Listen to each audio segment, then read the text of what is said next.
Yeah, well, they got the Eiffel Tower, we got the Statue of Liberty. Yeah. That's it. Exactly. The good trade-off. Well, Yeah. it's great to meet you. Thank you for taking a minute out.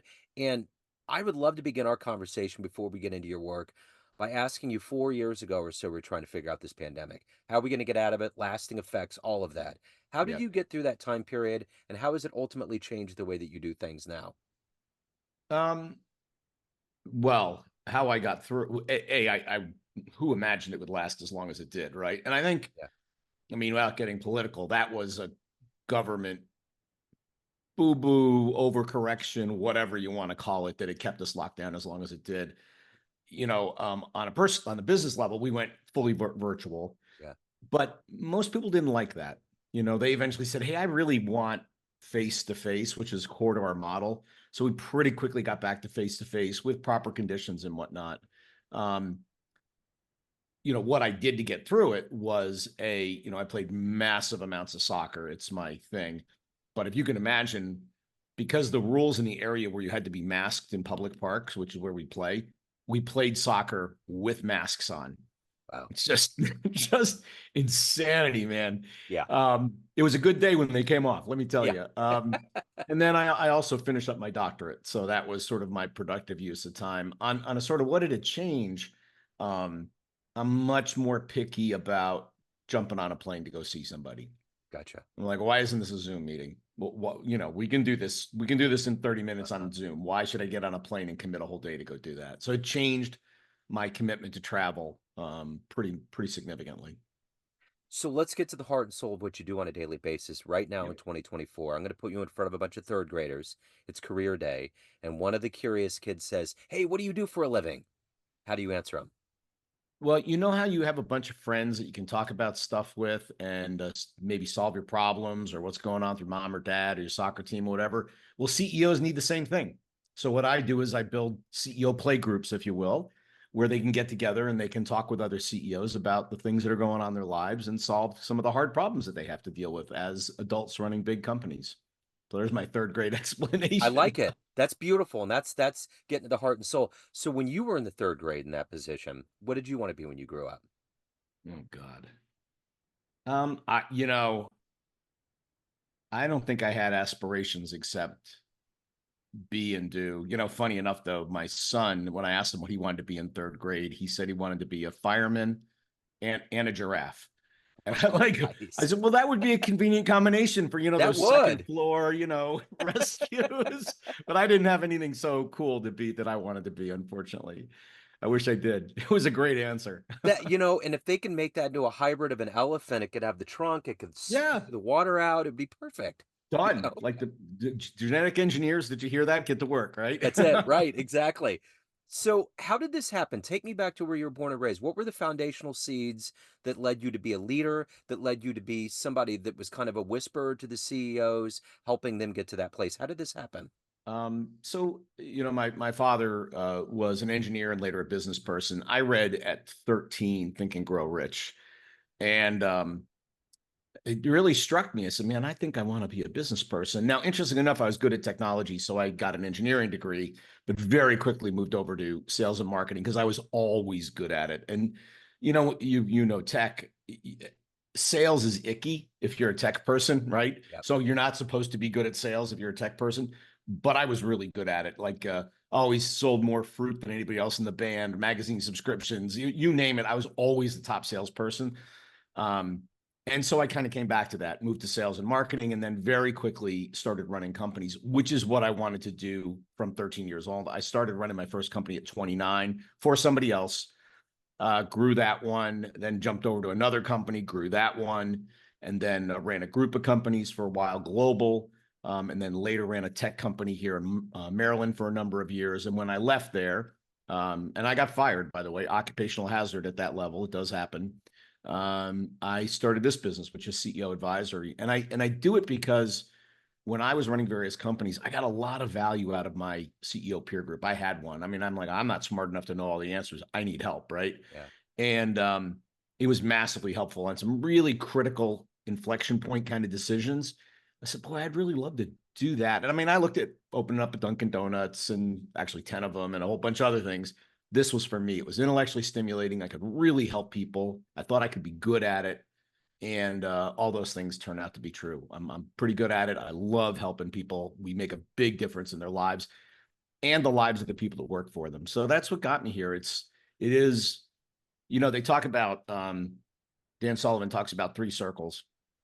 He does strategic coach up out of Canada. A lot of respect for Dan's work. He says, if you can find a thing that you love to do, and the other circle is you can be world-class at it, really, really good at it, and people will pay you money to do it. The intersection of that little Venn diagram, if you can be there, you're in your happy place. And I'm going to tell you, I'm in that little triangle in the middle of that Venn diagram. I am in my happy place, and I know I'm blessed to be doing it. So It's amazing because people think the CEOs have all the problems. They're this omnipresent, almost like a doctor that walks in the room. They know everything, they got it figured out, they're going to heal you. But I think about that documentary I saw on Bill Gates, where he's good friends with Warren Buffett, and how he kind of elaborated on that relationship where together they had to kind of confer and figure things out. Two of the more powerful CEOs ever in the history of American capitalism. good gillionaires, right? Yeah. Yeah, they needed that assistance, Yeah. and how much people don't realize a lot of these CEOs need that backbone and need that coaching. Well, and the air gets thin, right? I mean, there's not that many CEOs, particularly CEOs of larger companies, 20, 50, 100, 200, $5 billion is very few. So my peer group gets smaller and smaller and smaller. Who could I even talk to about the kind of problems I'm dealing with?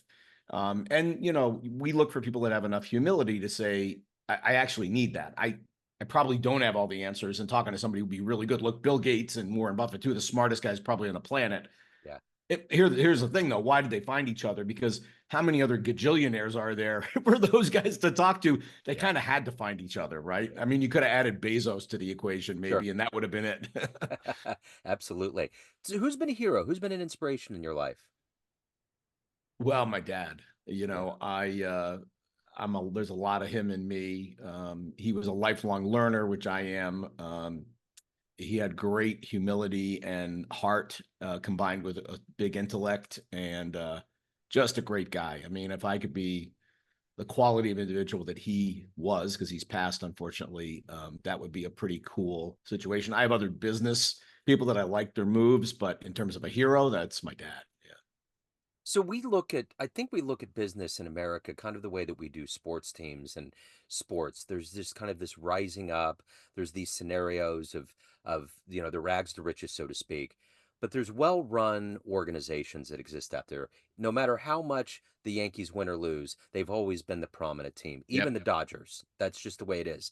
When you look at business, who's either the leader or the company that you admire the most for the way that they run business, the way they treat their employees, the way they deliver their product to the consumer? Who is that? What's that company for you?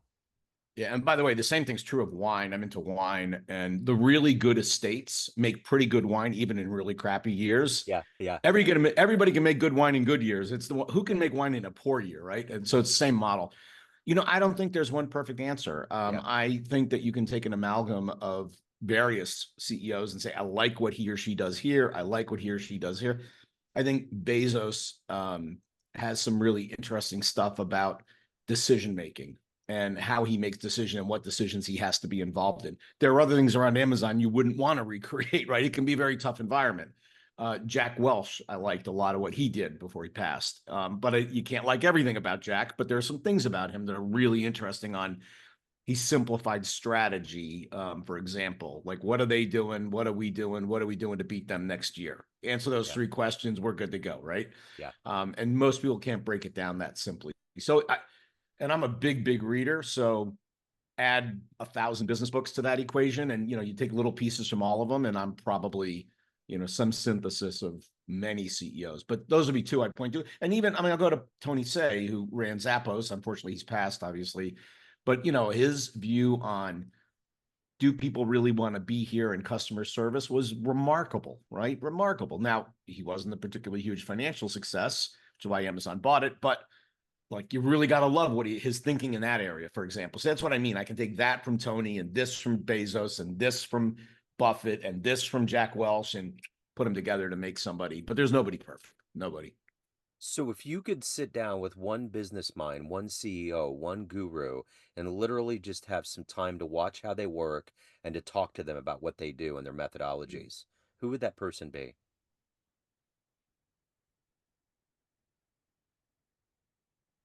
You know, I've been blessed in my work to see people do that. I've actually really gotten inside the brains of a whole lot of really good CEOs that we happen to work with.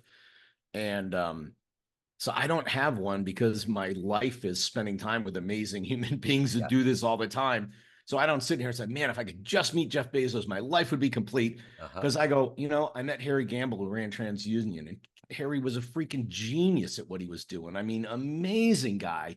And I learned a ton from him. And then Seth Marin, who ran LiquidNet on the financial services side, elegant, amazing business model. I mean, I told my dad, because I worked with Seth a long time ago. I said, you know, God, dad, this guy, his EBITDA, his profit is like 65% of his revenue. It's Yeah. amazing. And he's got this great business. And my father, because dads do this, he goes, so what are you going to teach him? I said, I don't know. Maybe I'll learn something. So, you know, I've met some amazing, amazing leaders. And so I don't really need to meet somebody different. I meet them every day of the week. But it's funny you mentioned that part of it. I remember I'm in jazz radio, and I remember after I interviewed Sonny Rollins, I called my engineer, good friend of Mm, mine, one of my best friends, and I was just on cloud nine. I was like, oh my God, I was just trying to wrap my head around it. And he stopped me at the end, and he's an old radio guy, old engineer, and he said, never forget what you get from them, it's a two-way avenue they get from you. that's a really cool. Yeah, that's really cool. He's that kind of cat that does that all the time. Like I'll be there, exuberant. I'm like 20 years younger. I'm just the kid bouncing around the candy store looking for the other jawbreaker. And he just stops me with those little Mhm. aphorisms that are just like, bam, that's it. Yeah. Because it's Like, true. And you don't think that you're going to have an effect, but there is that whole thing. It's the human interaction. It's what we learned from COVID. We can be technologically connected, but if we don't have that palpitative soul that we yeah. can tap into, it's empty. You know, it really I really resonate to that because there are times where you know, I'll be talking up to a CEO, I'll be saying something, and months later they'll go, by the way, that thing you said that changed my business. I'm like, Yep. what thing I said? You know, I can't even remember it, but it like it hit the nerve, like your point with a musician, right? You just hit something, they go, oh man, that's a whole new direction for me. I had one Yeah. the other day. I was talking with a friend of mine, and he mentioned an idea, and I'm like, oh my gosh, that is a brilliant idea, and you know, brought me in a whole new direction on something. So yeah, I totally buy that. Yeah. So what is the motivator for you every day to get up to do the work that you do? Because you aren't just doing a job. You're giving a lot of yourself. You're helping people get to a better place, but Yep. you have to hold back as a human being and evolve yourself. What is that collective gas in your tank? So I have two primary motivators. Number one motivator is learning. I love to learn. I love to pick up new ideas, new things, read books, meet people. I get off on new learning. The second is impact. I want to use that knowledge to make something happen. And so we have an objective at CEO Project to positively impact 1 million lives. And we do that through making the CEOs better. If we do a good job of them with them to improve the business, improve the performance, then all the people that work for them have a better life because of our work, right? So they can afford the F-150 pickup truck, they can send their kid to college or whatever their thing is, right? Yep. We help them, you know, indirectly, but we affected their lives. So I just love, love, love that. And maybe counter to some of the more recent generations, if you do those things, money follows. Yeah. So, I mean, I like to get paid for what I do. Don't get me wrong, but it's like number three. And I figure it's derivative of the first two. Yeah. You do the first two things, you learn like hell, and you have a big impact. Money's going to work out. Don't you worry about it. Right. Uh-huh. Yeah. So, of everything that of all of these years that you've been in business, what was the one year, the one client, the one day, the one month that may have been the most difficult or you grew the most, but it was so nice at the end to get the result you were looking for? Um,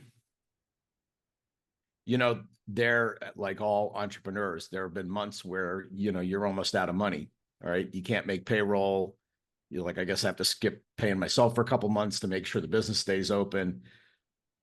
That once you do that, you're like, well, they can't kill me, right? It's like there's a grit that comes from like going through really, really hard times like that make you go, there, not, nobody's gonna die. We're not gonna go away. There's always stuff we can do. This is even if it gets tough. So I think, I mean, they say tough times make tough people, but I do think it more than that, it gives you a confidence that you have the grit to get through tough times. Yeah. And so I've had one or two moments in the meaning periods of a few months where I would be awake at night, wondering how I'm going to pay for everything. And luckily, it all worked out. We're still here 20 years later. But that I think hard times are more interesting. I mean, we've obviously done some cool things on the marketing side and growing and working with cool people, but the thing that triggers when you ask that question is the hard times. I mean, it's that whole adage, and I know it's cliche, the sun always rises, but there's an existential washing every day that goes into that. Because Yes. that all of that experience, I mean, and that's the thing about being an entrepreneur that always gets me, is that failure is the backbone. Failure isn't something that you seek out, but it's something that's embraced in a way that most people don't. Most people work and they want that comfort, they want their creature comforts. But the entrepreneur is jumping out of that airplane all the time. Yeah. Yeah. And I think it's managed risk. I remember when I first started my career, I'm like, I wanted to run the planet, right? And I'm like, and I am in competition with every single other human being to run the planet. And it turns out you're not. There's like a really limited number of people willing to do what's required or even interested in doing what's required. And so most people don't want that. And most definitely don't want to the perceived risk of becoming an entrepreneur. I'd actually argue, if you were working for Twitter when Elon Musk came in, was that a safer place or was it having your own business with 100 clients? And if you lost one, two, three, five, 10, things don't change that much. I'm going to say Twitter was a riskier environment. So I'm like, I'm in this big job. I'm comfortable. He goes, okay, 80% of you walk out the door and don't come back, right? That doesn't happen when you're running I mean, you're Yeah. probably not going to lose 80% of your clients. And so I think it's a managed risk and it's a perception of risk that entrepreneurs have differently. I always love the Edison line. He's trying to figure out the right filament to put in the light bulb and everything was burning out, didn't have the life.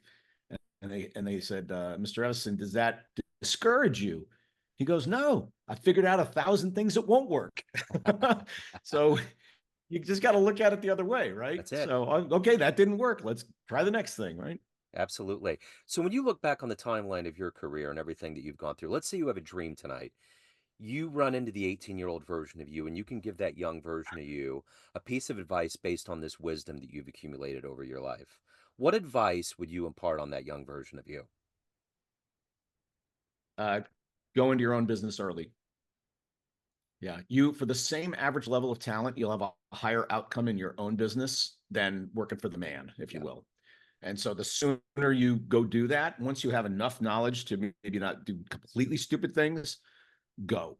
Yeah. Also, before your life gets complicated, right? Mortgages and kids and cars and stuff. And it gets really hard in those days. You're like, I have this overhead I have to take care of.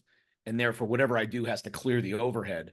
When you're living in a 1-bedroom apartment with a rusty old car, you got no overhead. So Yeah. go for it, right? Yeah. So go early. That would be my advice. Go early. I waited till early 40s when I left the corporate environment.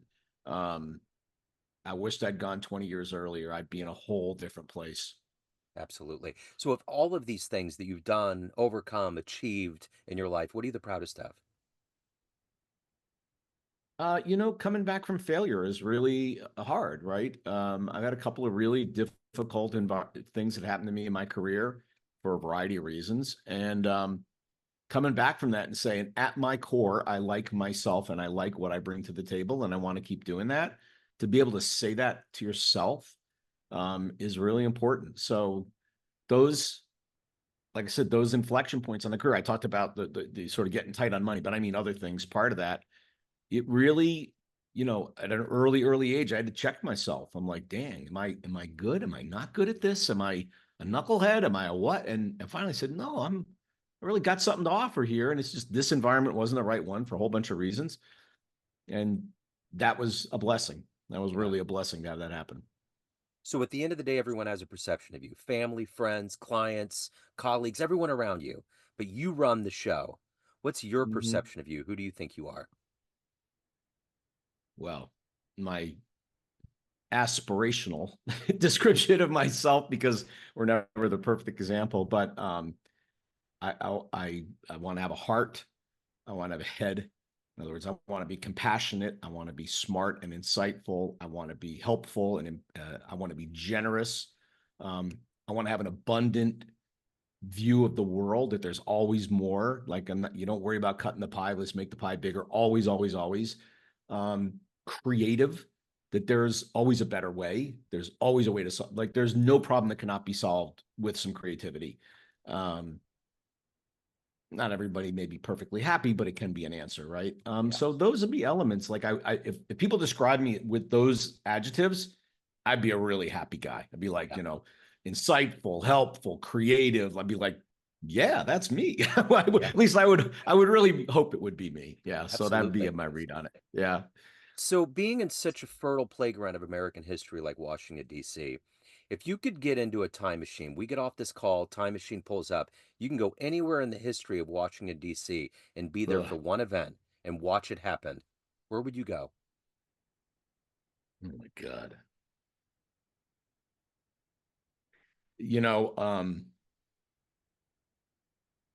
I would love to be in the room where Kennedy talked to his advisors and said, putting a man on the moon is possible, technically, maybe. And then him making the decision, okay, I'm going to make that the objective for this country. Wow. And putting his butt out there in the wind, saying, we're going to do this. That was a monster commit, right? He never lived to see it, unfortunately, but like, that was as gutsy as they come, right? Yeah. And just super cool. It would to observe the sort of input of data and the decision-making process, and then the speech would be super cool. I love that answer. That's the CEO. That's why I love talking to the CEO mindset. It's like there's always these caverns that people just don't think about. And that is fascinating. Like, I've always been fascinated at that interchange with the Bay of Pigs and how that could have completely ended the whole earth. Same. Oh, yeah. Talk about a giant game of chicken, man. Man. Unbelievable. And they were sending telegraphs to each other. It took a while when they were communicating. They could have done anything. That's why they put the red phone in. They finally put this transatlantic phone in. So, like, let's just make sure we can actually talk to each other kind of real time when we need to. If there was another, like, go back to the formation of the Constitution and the debate that those founding fathers had about what is in and what is out. Oh my gosh, man, that would be like, they were so brilliant and had such foresight, and such an appreciation for history that they were. That was a unique group of human beings. There's no doubt about it. Speaking of the phone, it still warms my heart to watch a baseball game and see that they have the old phone that they call the bullpen with. Call the bullpen. I know, right? That's never going to go away, man. I mean, no matter I love it. How many smartphones and how technologically AI advanced we are, they're always going to be like, all right, guys, let's do it. It's good. I like the old school managers that they go, bring in the lefty, right? That's it. That's it. That will always be a staple of the old school that I always remember in my heart, and it's great. So yeah, I love it. That's funny. I forgot about that. I've never really clicked that they do have a little phone in a box. And exactly. Yeah. I remember I went to Royals Stadium when I was a kid, and the Royals won in '85, and I was there with my friend, and we got on the field for some reason. I can't remember how, but he was looking in the dugout, and he was like, "My God, that was the phone that John Tudor punched in Game 6 or Game 7 of the World Series that we won." And I was like, what a random, weird memory to have. But it's wild. Like, there's so many things that happen with the phone. So if anyone wants to reach out, hire you, learn more about you, hear the podcast, all the good stuff, good business, where do they go? Yeah, go to theceoproject.com. You can find out everything about us. You can link to the website there, and then you can listen on your favorite platform, Apple, Spotify, name it, Stitcher. We're on all of them. So yeah, that's the best place. If you want to talk to us, there's a little form to fill out, and I think our emails are up there. You can send me a note. I love it. Dr. Jim, this has been wonderful. So great to run into you. Keep doing the wonderful work out there. This has been great. Thanks, Joe. It was fun. Thank you, sir. Take care.